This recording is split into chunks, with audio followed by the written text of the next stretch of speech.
स्थानीय शिवाजी वार्ड भंडारा येथील महाबोधी बुद्ध विहारातील सार्वजनिक वाचनालय आणि विहार कमिटीच्या वतीने स्पर्धा परीक्षेत यशस्वी गुणवंत विद्यार्थ्यांचा सत्कार करण्यात येतो। अशाच अल्पवयात गरीब परिस्थितीवर मात करीत पदवी परीक्षा उत्तीर्ण करून स्पर्धा परीक्षेत पोलीस विभागात गोंदिया जिल्ह्यात रुजू झालेल्या आयुषी मेश्राम या विद्यार्थिनीचा सत्कार करण्यात आला। या कार्यक्रमाच्या अध्यक्षस्थानी डॉक्टर संजय बोंबाडे, प्रमुख पाहुणे म्हणून सेवानिवृत्त अधिकारी श्रीराम गणेर, माजी खंडविकास अधिकारी रतन कुमार गेडाम, बौद्धिस्ट कल्चर असोसिएशनचे विजय सावध, अनिल पाटील, जयचंद्र नागदेवे, दीपक पाटील, रुपेश मेश्राम, मीना मेश्राम, इंदू नगरारे प्रामुख्याने उपस्थित होते। या प्रसंगी सत्कारमूर्ती आयुषी मेश्राम म्हणाल्या की माझ्या आई वडिलांनी मला फार काटकसर करून गरिबीत शिकविले। त्यांना त्यासाठी जो त्रास झाला असेल त्याची मला जाणीव आहे। त्यांचे उपकार विसरणे शक्य नाही। मोठं काही करण्याची परिस्थिती नव्हती म्हणून पोलीस होण्यासाठी मार्ग मी निवडला। नवागतांना संदेश देताना सांगेल की मनात जिद्द व चिकाटी असेल आणि ध्येय गाठण्यासाठी कष्ट व परिश्रमाची साथ असेल तर आपण आपली ध्येयपूर्ती करू शकतो। जसे की मी सध्या पोलिसाचं ध्येय पूर्ण करू शकले।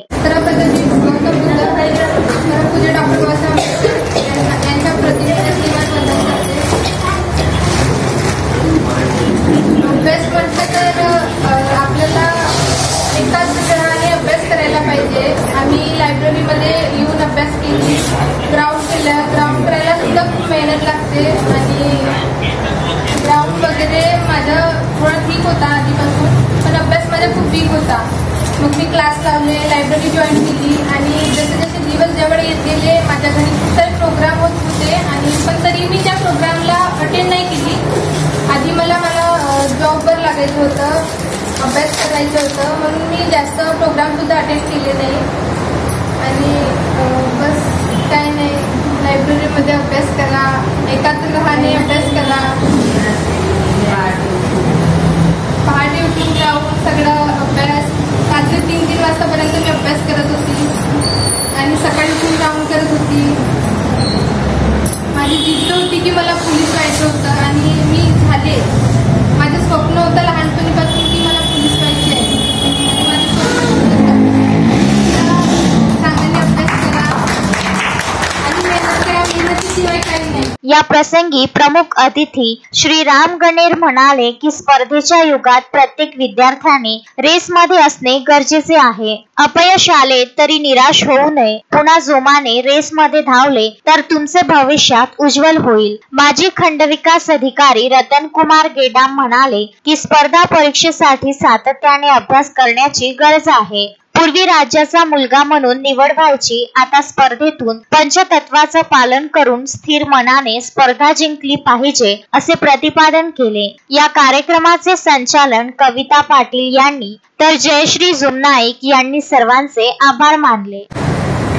पाटील ताई, आपण गुणवंता प्राप्त विद्यार्थ्यांचा म्हणा किंवा जे विद्यार्थी यशस्वीता गाठतात अशा विद्यार्थ्यांचा सत्कार करताय, हे जी सामाजिक बांधिलकी आहे याबद्दल आपलं काय मत आहे? आता म्हणजे असं आहे सर की आता यांना प्रोत्साहन मिळते आणि हे लायब्ररी जे मेहनत करतात तर त्यांना प्रोत्साहन होते आणि मी मागेच ठरवलं मी पूजा वगैरे घ्यायला जाते, तिथून मला जो काही दानाचा पैसा मिळतो तर तो मी आता 11 वर्षापासून घरी न खर्च करता एखाद्या गरीब विद्यार्थ्यांना पुस्तकं घेऊन देणे आणि हे सत्काराचा प्रोग्राम करणे यासाठीच हा पैसा ठेवतो। म्हणून मला फार बरं वाटते की त्या मुलीचा सत्कार आणि इतर लायब्ररीतल्या मुलांचा सत्कार करून मला फार छान वाटते आणि यांच्यापासून दुसरे प्रेरणा घेतात। बस एवढंच बोलू। अच्छा, उत्कृष्ट असा हा उपक्रम आपण आपल्या विहारामध्ये करून घेत असतात। तेव्हा गणेश साहेब, मला सांगा, आपल्याला या मुलीने जे यशस्वीता गाठली आहे त्याबद्दल आपल्या काय प्रतिक्रिया असतील? माझं म्हणणं असं आहे की बाबासाहेबांचं एक पुस्तक आहे हिंदीमध्ये, तर त्याच्यामध्ये कोटेशन आलेलं आहे की येशू ख्रिस्ताचं आहे ते की रेस, आता रेसमध्ये कोणी हारतो कोणी जिंकतो, पण याचा अर्थ असा होत नाही की आपण रेसमध्ये भाग घेऊ नये। तर अभ्यासाचं तसंच आहे, अभ्यासामुळे कुणाला यश मिळेल कुणाला मिळणार नाही. पण प्रत्येकाने अभ्यासामध्ये रेसमध्ये भाग घेतला पाहिजे. यश हा नंतरचा प्रश्न आहे, कारण की नोकरी लागण्यानंतरचा प्रश्न आहे.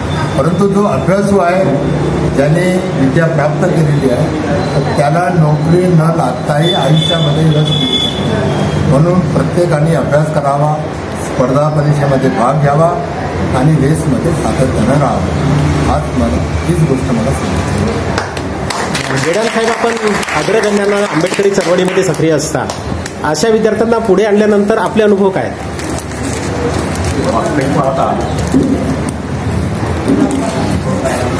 जे विद्यार्थी आहेत त्यांनी सातत्य ठेवलं पाहिजे. आता नवीन म्हणजे जी आधीच्या काळात सरळ सेवा भरती होती ते सहजतेनं रोजगार मिळायचा. पण आता मात्र कॉमर्स स्पर्धा परीक्षा आहे. ह्या स्पर्धा परीक्षेमध्ये धावण्याची आता वृत्ती निर्माण करावं लागेल. काय होतं, जोपर्यंत तुमच्या बुद्धीला तुम्ही धार देत नाही, म्हणजे धार नुसती हे नको. आता ही मुलगी जशी पोलीसमध्ये सिलेक्ट झालेली आहे, तिथे आपल्याला शारीरिक रिनोव्हेशन करावं लागतं. म्हणजे आपलं शरीर स्वस्थ असलं पाहिजे. कारण बुद्ध काय म्हणतात, ज्याचं चित्त स्थिर नसेल तो रोगी आहे, तो भवरोगी आहे. आपल्याला आपलं चित्त स्थिर ठेवून आणि आपलं जे कार्य किंवा उद्दिष्ट ठेवलेलं आहे ते नजरेसमोर ठेवून आपल्या प्रत्येक 4 बाबीवर काम करायला पाहिजे. बुद्धीचा भान म्हणजे सोन्याचा भांडार आहे, पण तो आपल्या हाती लागलेला नाही अजून. तो जर आपल्या हातात आणता आला तर तुमचं भविष्य उज्ज्वल आहे. आणि यश त्याचंच वाढतं, ज्याचं यश वाढतं, जे बुद्धांनी सांगितलेल्या याच्यावर विशुद्धी मार्गावर चालेल त्याचं. तर हे करण्यासाठी आपल्याला त्या विद्यार्थ्यांनी अशी मेहनत घ्यायला पाहिजे. कारण नालंदा विद्यापीठ झालं, तक्षशिला विद्यापीठ झालं, तिथे त्यांची एवढी कसरत असायची. मी जेव्हा ते वाचलेलं आहे, प्रसेनजित राजा हा ढव होता, पण राजाचा मुलगा होता म्हणून तो हे तिथे तक्षशिलेमध्ये ऍडमिशन मिळाली. त्याच्याबरोबर बसुबंधू नाही, बंधू धम्म म्हणून एक व्यक्ती होता. तो इतका उत्कृष्ट तिरंदाज होता की एका बाणामध्ये त्याला 100 लोकांचं शिरच्छेद करता येत होतं.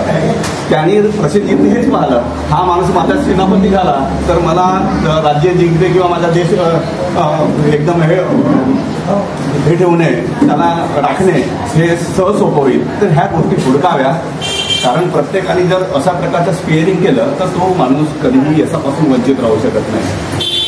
तर ह्या गोष्टी त्यांनी मानाव्या. प्रामाणिकपणा ठेवावा, 5 शिलांचं पालन करावं आणि या माणसाचं शार्पनेस आहे, म्हणजे जी ग्रंथी आहे, एक बुद्ध म्हणतात की ग्रंथी आहे शरीरामध्ये, तेव्हा त्यांना मेडिकल टर्म माहीत नसेल, पण आता आजच्या सायकोलॉजीने ते हुडकून काढलेलं आहे. हायपोथॅलॅमस नावाचं ग्रंथी, ते कम्युनिकेशन हब आहे. तुम्हाला यशापर्यंत नेण्यासाठी त्या ग्रंथीवर नियंत्रण ठेवणे म्हणजे पंचशील पाळणे हा त्याचा प्रमुख उद्देश आहे.